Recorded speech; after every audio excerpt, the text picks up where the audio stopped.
자, 그러면 우리는 이번 시간에는 일반적으로 집의 형상 모양을 가지고서 기륭을 따져보기로 하겠습니다.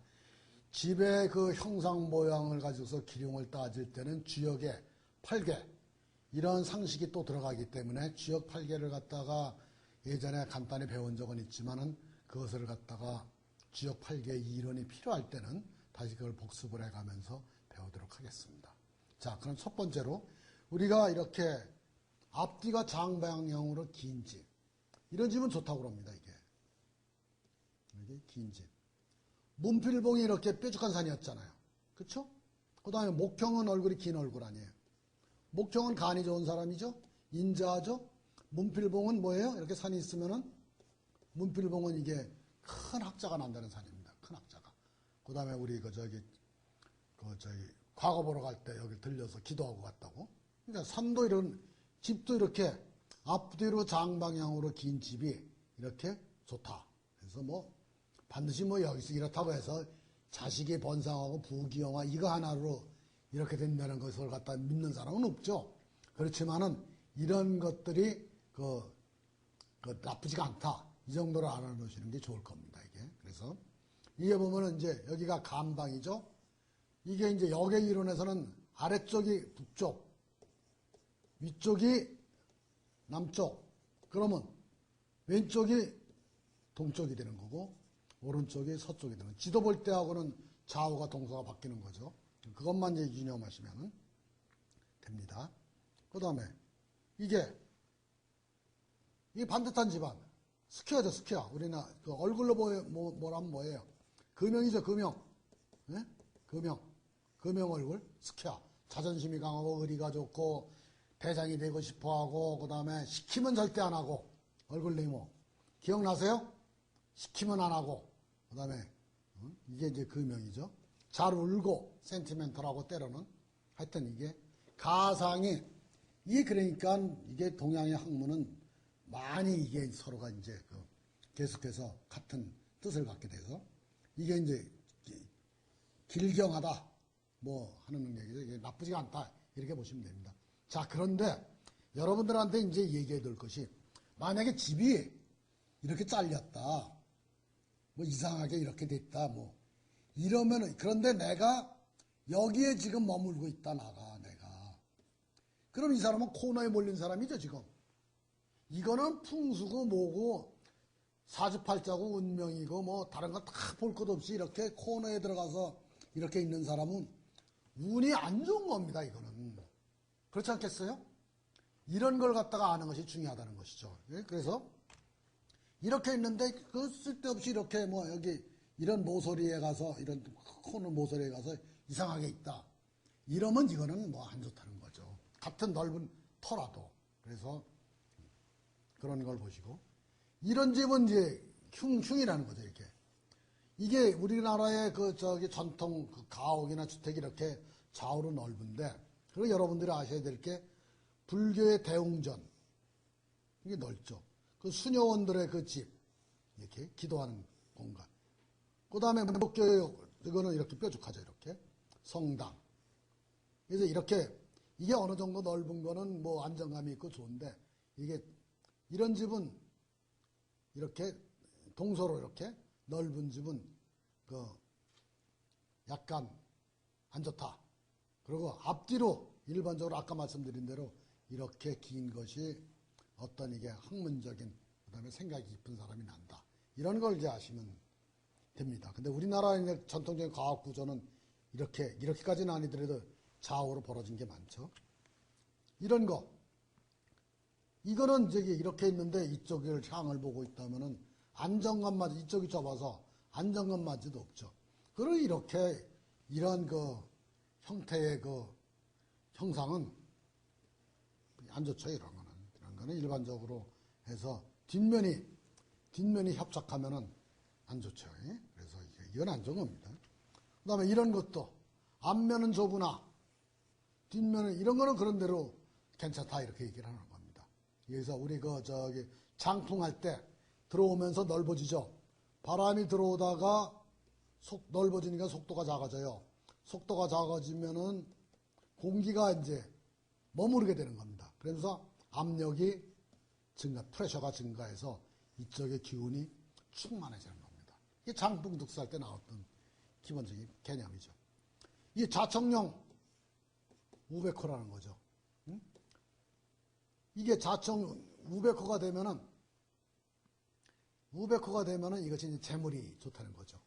자청령은 근데 짧으니까 이것이 자손이 이제 좀 잘 안 되는 건데, 예를 들어서 다시 한번 보면, 이게 만약에 몇 자리가 이렇게 있다. 잘 들으세요? 근데 여기 몇 자리에 이렇게 감아도는 이게 산이 이렇게고, 우백호가 좋고 자청령이 약하다.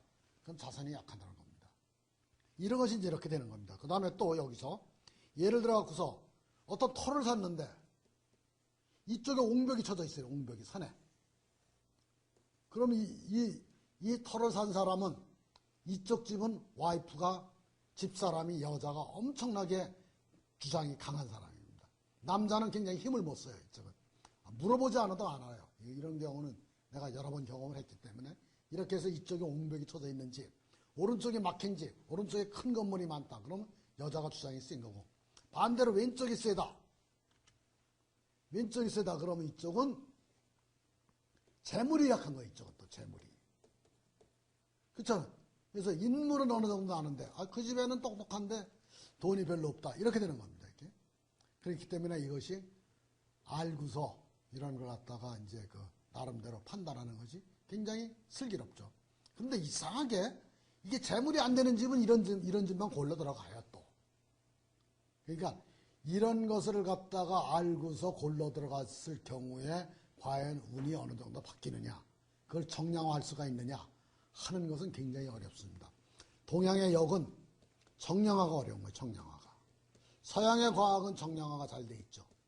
정량화가 될 수밖에 없는 것이 엄청난 이론적으로 정교한 이론 전개를 했기 때문에 정량화를 해야 되지만, 동양의 역은 정량화할 수 없는 수많은 차원 높은 넓은 얘기들을 다 하는데 어떻게 다 정량화가 되느냐고요. 그래서 동양의 역이 과학으로 가기 위해서는, 동양의 역이 좀 더 과학적으로 가기 위해서는 이런 수학적인 정량화 과정이 필요한데, 이렇게 됐는데 얼마만큼 재물이 모일 것이냐, 운명이 얼마만큼 바뀔 것이냐 뭐 하는 얘기는 하기가 굉장히 어렵지 않습니까? 자, 이게 보십시오. 이게 보면은 이게 동서남북 좌우매요. 건선간건 아니에요. 그러면 동서남북이 들어갔잖아요.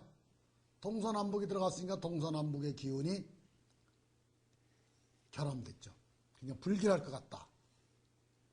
그런데 실제로 이렇게 된 집은 동서남북이 드러났다기보다도 우주의 내기둥, 건선간건이죠. 이쪽이 건, 손, 간, 건. 그렇죠? 우리 태극기 뭐 이런 있는 식으로. 이런 것에, 이런 데는 우주의 내기둥에, 이게 사유라고 그래요, 사유. 사유인데 유가 뭐냐면, 유신할 때 유죠. 명취유신, 뭐 유신. 그래서 우주의 내기둥을 바꾼다는 게 유신이에요. 새롭게 한다는 게. 그러니까 이것이 이제 두드러진 집이기 때문에 크게 발복한다. 이렇게 얘기를 하는 겁니다. 그 다음에 여기 동서가 이쪽 서쪽이고 이쪽 동쪽 아니에요. 주역의 개를 보면은 몇 개가 어떻게 되냐면 몇 개가 이렇게 된 거예요. 이렇게. 그 다음에 택개는 호수죠. 택개는 이렇게 된 거예요. 이렇게. 그러니까 택개는 장녀, 차녀, 중녀 뭐 이렇게. 그 다음에 여기 막내딸. 그러니까 이거는 막내딸의 기운이고, 요건 장남의 기운이에요. 동쪽은 장남의 기운이고 서쪽은 막내딸의 기운이라고요. 그러니까 장남과 셋째 딸이 문제가 생길 수가 있다. 이렇게 되는 겁니다. 이걸로 보면은, 이것만 갖고 본다면은, 이런 집에 살면은 장남의 문제가 생기는. 만약에 이쪽은 막혀 있다. 이렇게 제대로 돼 있어. 장남이 문제가 있다. 이렇게 딱 보는 겁니다. 이것이 이제 형상학적인 에너지를 갖다가 우리가 판단하는 기준이 되는 겁니다. 이게. 형상학적인, 기하학적 형상을 갖다가 우리가 어떤 에너지로 돌아. 그래서 이걸 보면은 건깨, 택깨, 리깨, 진깨, 건태이진 이렇게 되는 거 아니에요? 건태이진, 건은 하늘, 아버지, 태는 막내딸, 소녀, 연못, 즐거움, 리는 불, 가운데가 이게 벼잖아요. 이렇게 가운데가 음 아니에요. 둘째 딸, 중녀, 남쪽, 불이니까 불은 그냥 붙는 게 아니잖아요. 어디 들러붙어서 붙고 화려할 여자, 들러붙을 붙자 이렇게 돼서 하여튼 이 8개인데 울에는 가장 강력한 움직임이 벼락이라고 그랬죠. 그러니까 움직일 동. 그 다음에 양효가 이 두 개가 음효 두 개 있는 건 안 치는 겁니다. 음효고 양효군가는 하나만 있는 걸 갖다 그 음양을 따질 때 쓰는 겁니다. 이게. 그래서 장남에다가 동쪽이고 움직일 동이고 우래고 이런 식으로 이제 보는 거죠. 이게 손화절 그래서 이 주역의 8개에 대해서 우리가 잘 알아야 되는데 이게 간상년 그래서 손화절, 감중년, 간상년, 곤삼절 이게 바람이 땅 위에서 강력한 바람이 불었잖아요. 바람이 불면 어떻게 돼요? 속도가 크니까 압력이 낮아지죠. 압력이 낮아지니까 바람이 빨려 들어가죠. 이게 어느 방향이에요? 동남방향, 남동방향 아니에요. 그러니까 남동방향은 어느 방향이다? 손방이다. 물은 가운데만 강력한 에너지가 있죠. 그리고 겉에는 굉장히 순해 보이는 것이 물이죠. 근데 실제로 물에 빠지면 엄청나게 힘들죠. 그래서 이것은 중남이고 북쪽이다. 이렇게 되는 거예요. 산은 이게 우리가 어떤 이런 금속이나 쇠붙이 같은 것을 갖다 이렇게 있으면 이렇게 안이 폈으면 모든 전하가 어디 모여요? 여기 겉에 모이는 거 아니에요. 그 겉에만 양기가 있는 거예요. 이게 산 꼭 표면에만 양기가 있는 겁니다. 다른 데는 양기가 없어요. 그래서 거기 양기가 뭉쳐서 거기에 모여 있는 것이 바로 간깨예요. 이게. 그게 소남, 막내 아들, 북동쪽, 동북 간방에. 그 곤깨는 유순. 그래서 이렇게 이제 8개를 갖다가 이제 보는 겁니다. 그래서 다시 말씀드리면은 태극이 있고 태극은 세상에 아무것도 없는 혼돈 상태죠. 태극. 거기서 양이 생기고 음이 생기는 겁니다. 그 음양 남녀가 생겼죠. 양에서 다시 양이 생긴 게 태양이고 양에서 음이 생긴 게 소음이고 같이 음이니까 소음이고 그 다음에 여기 음에서 양이 생긴 게 소양이고 음에서 또 음이 생긴 게 태음이죠.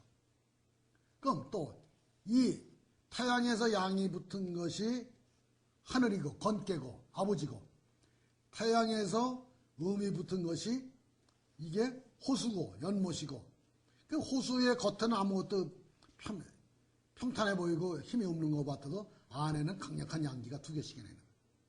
그래서 힘찬 거죠. 그래서 이게 바로 소녀예요. 역동적인 거. 그 못이라는 것이 연못이라는 것이 굉장히 밑에서 에너지가 센 겁니다. 그래서 연못에서 뭐가 일어나요? 용오름이 일어나잖아요. 용오름. 큰 물기둥이 올라오고. 이게 뭐 연못에 강력한 힘이 있기 때문에 그런 겁니다. 그래서 이렇게 힘이 있기 때문에 기쁜 겁니다. 기쁠 열자. 이게. 그 다음에 소음에서 다시 양이 있는 것이 불이죠. 화. 근데 불은 안이 뜨겁지가 않잖아요. 겉만 뜨겁지. 그러니까 겉만 이렇게 뜨거운 거, 양기가. 불은 그냥 타는 게 아니잖아요. 다른 데 연료가 있어요. 붙어서 타잖아요. 부착할. 붙어 있다 이게 거기에. 부착할려. 불은 타면 아름답잖아요. 아름다우려고. 그 다음에 이 소음에서 또다시 음이 붙은 것이 이것이 뭐예요? 넷개죠. 4개. 벼락. 벼락이 뭐야? 커다란 양기가 있는데 음기가 2개 있잖아요. 쿵 따닥 해서 이게 바깥으로 전진하는 기운 아니? 벼락은 뭐예요? 이 형상의 벼락 칠 때의 전하분포도와 같은 것이고 가장 이 세상에서 강력한 움직임을 가진 것이 벼락 아니에요. 이게 4개가 아니에요. 4개. 4개를 갖다 그래서 우리가 뭐라고 그래요? 벼락이라고 얘기를 하잖아요. 손께는 얘기를 했죠. 빨려 들어간다고. 바람. 그러니까 이런 식으로 우리가 주역의 8개를 갖다가 이게 이제 보는 것인데 잠깐만. 이거 했죠? 이거 했죠? 네. 이거 보세요, 여기 보면. 자, 그러면, 잠깐만, 여기.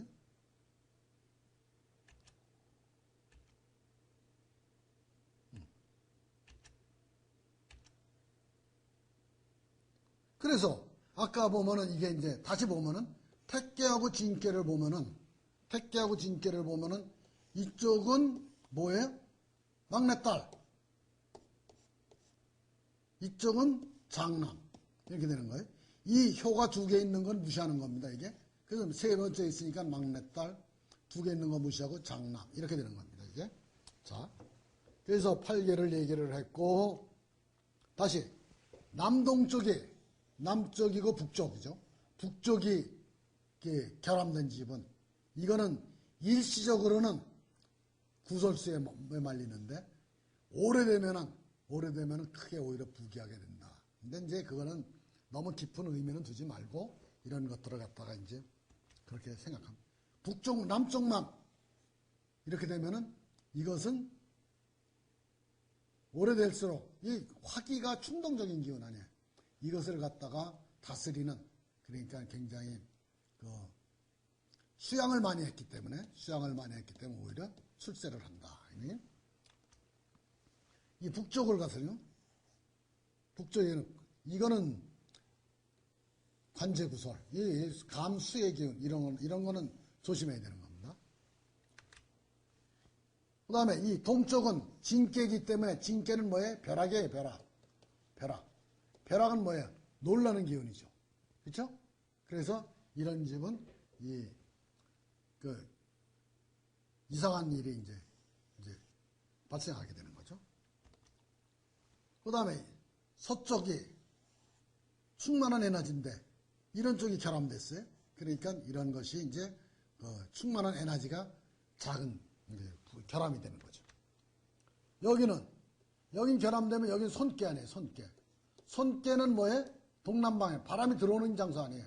기가 들어오는 장소인데 이렇게 결함된 것은 기를 받아들이는 역할을 하는 거예요. 오히려. 그래서 오히려 이런 경우에는 좋다. 동남방이 결함된 이렇게 동남방에 어떤 그 입구가 있거나 뭐가 있으면 이건 좋다. 그런데 이거는 역시 이제 운기학적으로도 따지고 여러 가지 따져야 되기 때문에 일반적으로 말할 수가 없지만 일단은 가장 엘리멘터리 초보적인 형상학적인 관점에서는 이건 이렇게 얘기를 한다. 그래서 여기가 동북 쪽이 이렇게 결함된 집은 동북간방은 멈출 줄인데 멈추는 것이 결함됐잖아요. 그러니까 이게 이제 굉장히 좋다. 이렇게 되는 겁니다. 그 다음에 이 서남 쪽이 결합된 집. 이런 쪽은 뭐예요? 이게 서남 쪽은 이게 원래 그 병, 고생, 뭐 이런 것인데 이게 결합됐으면 오히려 굉장히 좋은 거죠. 그래서 이런 것들이 이제 그냥 형상학적인 여러 가지 관점에서 그냥 두시면 됩니다. 그 다음에 여기는 뭐예요? 건방 아니에요, 건방. 건방은 뭐예요? 군주, 아버지, 이런 거 아니에요. 그래서 이런 경우는 엄청나게 피해야 되는 겁니다, 이거. 그래서 이게 이제 웬만한 거는 좋은데 이렇게 특히 건방이 결함된지 이런 집은 이것이 엄청나게 피해야 됩니다. 이런 것은 우리가 고려를 해야 되는 겁니다. 그래서 이 정도로 하고서 다음에 이제 잠깐 저 갔다가 손금, 그 다음에 얼굴에 관상 보는 법, 이런 것을 갖다가 상법의 하나로서 소개시키도록 하겠습니다.